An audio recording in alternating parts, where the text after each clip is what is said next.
are here with Sweetie Olana McCarthy Fialupe Sitalelele. How are you this afternoon? I'm good, thank you. Feeling very nervous actually. Thank you so much for coming onto our show. You are an amazing nail tech. Just letting you guys see what. Thank you for having me. Sorry. These are awesome, by the way. I love them. I love them too. I'm just like, I'm always staring at them. And I loved coming into your studio. Oh, thank you. It was such a calming experience. Yeah. Almost like therapy. I'm sure you heard my whole life story. I'm sorry for offloading that onto you, but no, that's fine. That's I love part it. of the job, eh? Yeah, that's wasn't in my resume, but no, it's good. It's similar to like the barbers who say when they cut guys hair, you know, they often find the boys are telling them about their lives and things like that. But thank you so much, sweetie, for coming onto our show. I love your name. Thank you. I love your name too, Hana. Tell us a bit about your name. So my full name is Sweetie Olana McCarthy Fialupe Sitalele. Sweetie Olana was actually from my auntie in Hawaii. So I'm a bit of a Hawaiian gal. No, I'm actually full Samoan, but I'm actually just full Samoan. But and Fialupe is my nana's name, and Sitalele was my parents named me that because I think they were saying I was born when the good word was out in Samoa. Love that for you. What a blessed name, knowing that you were born when the good word landed. Yeah. But tell us a bit about yourself. Where were you born and raised? What was it like growing up for you? What school did you go to? So I was born and raised in South Auckland, Mangere and in between Mangere and Otara. I'm just gonna start from my primary school. Sorry, I'm just gonna start right from the beginning. I went to Fuimaono primary school, and then halfway through I went to Mayfield and Otara, and then I went to Kedgley Intermediate. Started off at Macaulay High School, and then left year 9 to go to Papatoetoe High School. Love that. And what was it like growing up in South Auckland? Growing up in South Auckland, it was such a humbling like experience. I know for everyone in South Auckland, everyone had struggles, and just growing up with a lot of siblings. I grew up sleeping in the sitting room with my siblings, just the usual islander packed family. No privacy at all. You know, no privacy. What is privacy? Yeah. My parents, growing up, I always seen my parents working hard. Especially my mom, she's such a hard worker, and I feel like growing up in South Auckland, if that's what it taught me, it was hard work. Just seeing my mom go at it like every time. There was always people at the house, you know. But yeah, that was my upbringing. I know you had my older brother is to come and share a bit of what it was like him growing up, and yeah, that was a same thing. Yeah, Esther was amazing. So wise at such a young age, and I see the same through you as well. You're only 20, and you're in business, which is very exciting. I can remember when I was 20, business was something I enjoyed. Like I wanted to become, but I felt I'm way too young for this, and the risk is way too high. So the fact that you're in is very encouraging. Thank you. So well done on starting your journey. Thank you so much. What was your experience like in high school? Because you just turned 20, you just left school. Yeah, high school. I was very not interested in high school, to be honest. I was very like not involved as much. You know, I was always late. You know, there was a lot of things going on at home, like just the small stuff that high school was the least of my problems. But to be honest, I would say the only thing that really kept me going in high school was my Samoan group, my Samoan teacher, and my 2 friends in high school, and music. Yeah, that was my high school experience. Yeah. Also in rugby. Oh, you play rugby? Yeah, I used to. Mean. I wasn't the best, but yeah. It was good experience, for me. And you like music, so do you play an instrument or do you sing? I do sing for church because my parents are pastors. But yeah, I am in the worship team for church.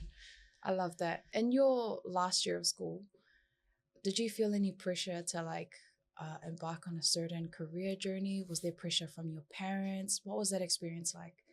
Yeah, I feel like there wasn't pressure, but it wasn't pressure from anyone else but myself. Like, I always felt the need to. I want something big for my parents. I just didn't know what. So, yeah, I was just very. I just wanted to get a job that that could provide for and help my parents. Yeah. So, what kind of things were you like considering after school?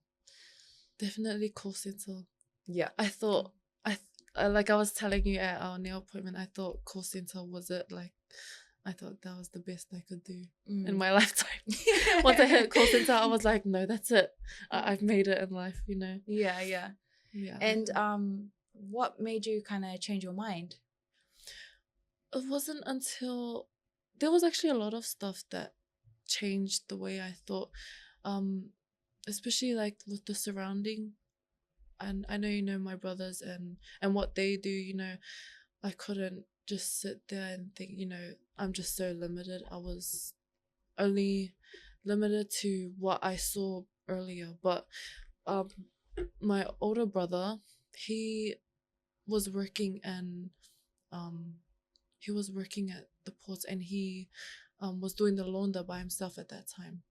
And so when I was working full time, and I found myself, I loved watching nail videos. Like, I would come home and be like, oh, I can't wait. And so one week I just thought, like, oh, what if I give it a try, And I saw actually Icy Doll. I don't know if you know Yes, her. yeah. But she's another amazing nail tech, and that's from South Auckland as well. Love that. And she's Tongan, and I was thinking, what the hell? Like, that is so sick. I've never seen any other ethnicity do that besides like the mall shops and stuff like that. And I was like, you know what, I think I'm gonna give it a try. Yeah, that's what kind of changed the way I thought. Yeah. And you saw Icy Doll when you were just scrolling on social media? Yeah. I just was scrolling and I was thinking, what the heck, what what is this? It was so good. Yeah, it was a very different style too.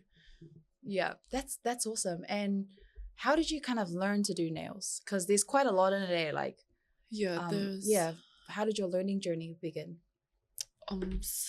I started off on Instagram, like watching short videos, because my attention span is so low. Like 2 minutes and I'm out. Like, I'm like, I'm getting bored now. Yeah. But I started learning off Instagram, watching videos from different nail artists in America, all over the world, and I would come home from work after, and I would actually like vacuum my room, and then I'll just get straight into it, like have a shower, get straight into it, practice till 1 a.m, and then work the next day. That's how I just practiced every day. Practice.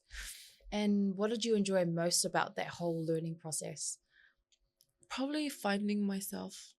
Like, I feel like it taught me about who I am and how deep my emotions can go, and just putting it into my work, it was such a mental thing. Like, I had to mentally push myself and prove myself, and it wasn't for anyone else. It was literally for me, that I can do this, Yeah, that's what. Yeah. Could you go into that a bit? Because how, like, for example, like, was it when you were designing the different types of nails where you were reflecting on your own journey? I feel like it was when I was not doing nails. I was constantly thinking about it and just meditating on like life else. It took me a lot. It's because it's not just about nails. It's about, like, for me, it's so much deeper now. Like, I've found myself, women come to me and they just it's like I'm an outlet for them. And it's taught me a lot about how I feel about myself. I have to be like a very strong person, strong-minded, especially when I was starting. like, of course, there was always things that I felt like I wasn't good enough, but my mental state had to be stronger than that. I couldn't bring myself down, you know what I mean? Absolutely. And you've got your own like studio now. Yeah. And you have clients. You've got an awesome following on Instagram. Like you're over 4K now, right? No, I'm almost at 4K. Almost at 4K, which is amazing. You've had a lot of clients come through. Yeah. And you're just speaking to me about how it's a lot of, what's the word for it? I'm having a brain fart right now. Self-growth. So this is a self-growth journey for yourself, like pushing yourself to do this. Yeah. And then women are coming into your salon and also seeing it as a safe space. Yeah. And maybe there's moments that they share very vulnerable conversations with you. And you're only 20. Yeah. Like, how are you balancing that? That's bizarre to me. Yeah. To me, of course. How are you balancing that? I feel like my surrounding is very important. Like, I'm balancing it by, I feel like prayer helps a lot. Like my faith and my walk with God, I feel like that's what's keeping me sane, and especially my family and honestly my boyfriend as well. Like I feel like he's that outlet for me, you know what I mean? Yeah. But I think just keeping strong and just knowing I have to be very selfless. Like nothing is about me. And I don't want to take credit for anything, you know what I mean? Yeah. But yeah. Does that kind of answer your question? Yeah. It surely does. You know, having a grounded foundation and having a good environment definitely helps you to be more helpful to others. Because, you know, if you're facing a lot of stress in your normal life and challenges, it's hard for you to be there for other people. Yeah. So big ups to your family. Yeah. For being a good support system, and your boyfriend as well, and also having being spiritually grounded. Yeah. I think that's very important. And I'm so proud of you because you're so young and you're doing so well in that area. Thank you so much. How is it with the girls that come in? How's your experience with that? Oh my gosh, I can sit here and talk like for ages about the girls. They have, I don't know, I've never had a bad experience yet with any of them. Anyone that's come in, you know, they probably go home and maybe they wouldn't like, but they would never say it to me, you know what I mean? But I feel like it's very humbling. Like I still, sometimes I just sit there and I'm like, oh my gosh, you know, people actually come, they go out of their way to fit me in their budget kind of thing. And yeah, it's a very humbling experience, especially for people that travel far. Like more than 15 minutes for me is far. Is a lot, yeah. Yeah, absolutely. And for girls to come in, yeah, it's very humbling for me. Yeah. Yeah. That's awesome. And what's your like favorite financial win right now for Sweeties? Oh, my favorite is probably getting to have my parents, honestly, because that's my goal, is to be is to help the best I can for my parents. Yeah. I'll probably even leaving my job. Yeah. Like not having to work on anyone's time but mine and my clients. Yeah, that's the best feeling for me. So making it like full-time, eh? Yeah. Where you can just sustain everything and have your parents at the same time. That's pretty awesome. So a lot of young people would also see this as a huge risk. Like, nah, I'm not going to start a business. Like, what would be kind of your advice to people who see it as a huge risk but want to embark on starting a business? The best advice would probably be, don't be afraid to fail. Don't let other people bring you down or have a say in what you feel is what you want to do. I feel like there's a lot that goes into that. Absolutely. Yeah. Like not being afraid to failure is a huge barrier to overcome in the first place. Like what would your, like, for someone who is afraid to fail, what would your advice be to that person that is afraid to fail? Like something that they could do to overcome it? It's probably, I feel like that they're so afraid to fail is because they're worried about what other people think. And I feel like once you stop worrying about what other people think, you you're gonna not you're not gonna please everyone. So you might as well do what you love to do and do what you feel is right. And of course, everyone makes mistakes, you know. Yeah. Yeah, I feel like. Yeah. There's a good in being kind to yourself, eh? Like when you make a mistake. Yeah. And mistakes are genuinely part of the journey. Like if you can't accept it as being a part of growth, it's very hard to come out of that being afraid of failure and not caring what people think. But I'm glad that, you know, you're a young person who's overcome that quite quickly. Thank you. Yeah. Still going through it. Yeah. But I'm sure like later down the line, there will be challenges as you grow. Yeah, and sure. Just having to keep that positive mindset. What are some of your business goals for the future? I really want to start teaching other young Pacific and Māori women, especially to do nails or just to start up their business internationally. I know we were talking about it before this, and yeah, that's definitely a big goal, is just to help and encourage other women that, you know, that I've literally had bare minimum skills. But I just want to show other women that they can do it as well. So that'll be one of my big goals, is maybe doing open courses with other women. That's awesome. And making it accessible, because there's always that fear, it's going to be too hard, maybe I can't afford it.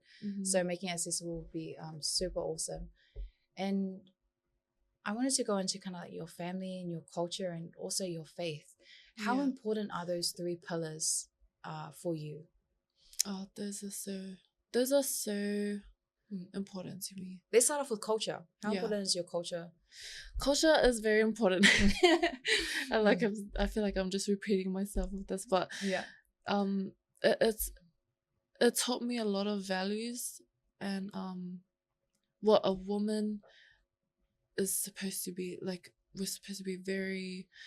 It's taught me a lot about what kind of woman I want to be. Like very strong-minded. You know, the women in our culture, they're very much the boss. Very much so. Yeah. I know in so many people's family, the mom is the boss. Yeah. Sorry, what were you gonna say? Oh no, very much so. Like I know in Samoan culture, you know, men may be the forefront when leading family meetings, but the women are the operations managers. They're doing behind everything. The scenes, exactly. Yeah, I feel like culture was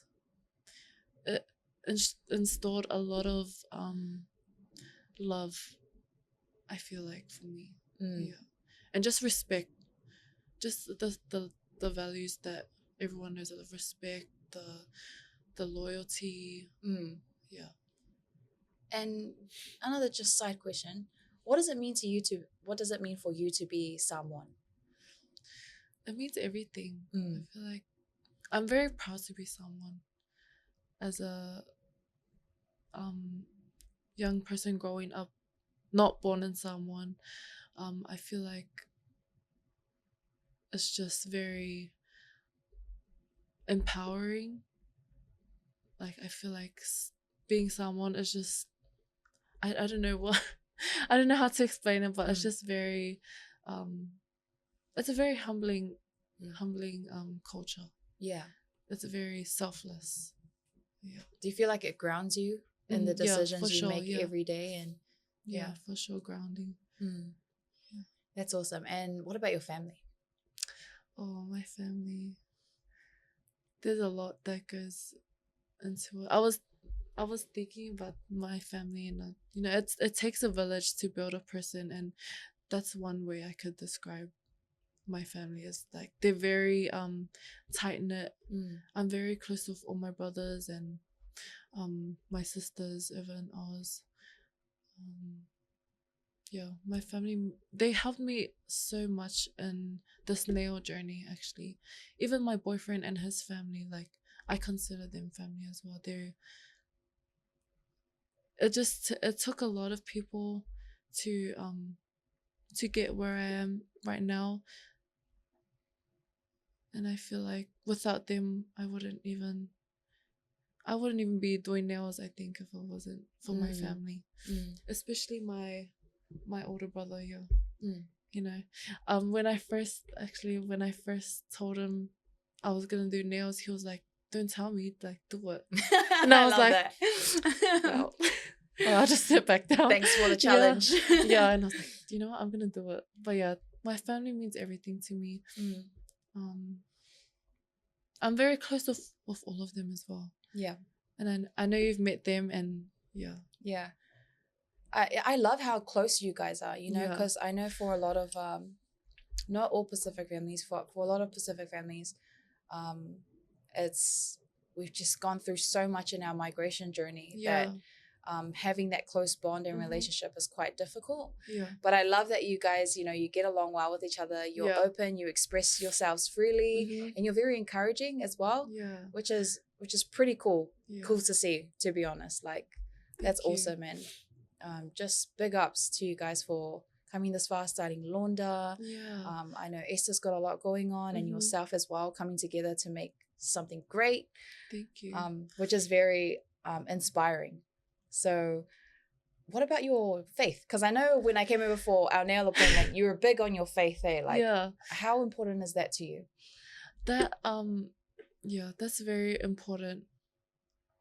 Like, I feel like if it wasn't for God, plays a huge part in my business, especially with the money side as well.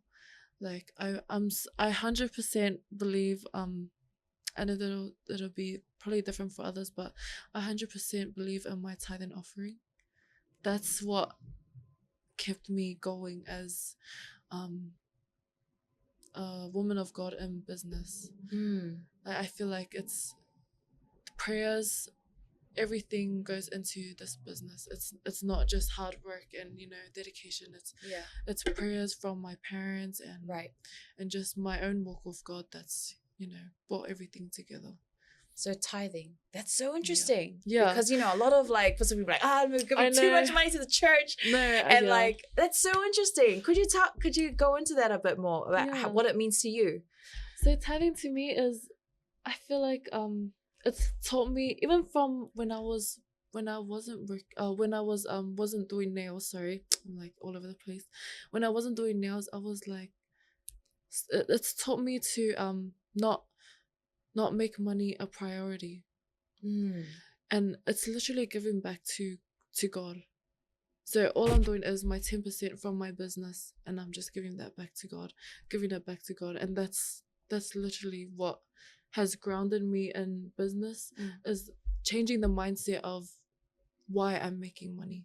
And there was a scripture that I've read that actually, you know, flipped my mind recently, and it was about God enriches us. I forgot the verse, sorry, but it went something like, God enriches us so that we may give to others. So it's not for ourselves, it's actually to, you know, help others and bless other people so that he can be glorified. And that's what tithe and offering is to me. That's so buzzy. Yeah.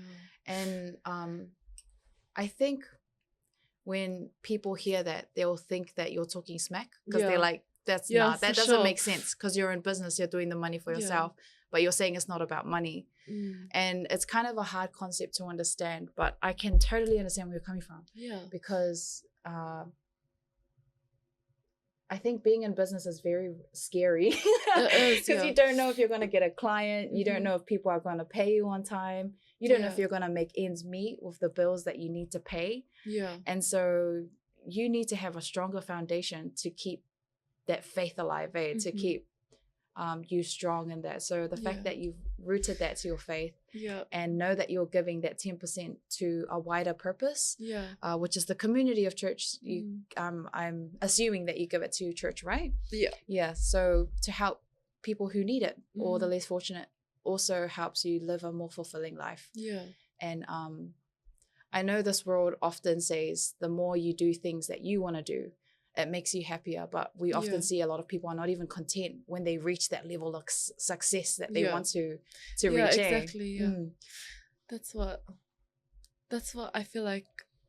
It's a bigger purpose than making money for yourself. You know what I mean? But it's to give back. Yeah, I love that. That's awesome. And just a last question that I wanted to ask you was, what would your words of advice be to anyone who's wanting to start their business? I think just go for it, honestly. Work hard. Don't let anyone infect your mind and your heart. Like, that's the very two important things. Because even the closest people to you can affect that. But I think just work hard. Make mistakes. You have to make mistakes to be successful, and just do it. Yeah. Love that. Love that. Thank you so much, sweetie, for coming on to Breaking Waves. Thank you. When you embark on your next journey of doing the courses and starting classes, we'll have you back on the show again to see how Thank you so much for having me. Thank you.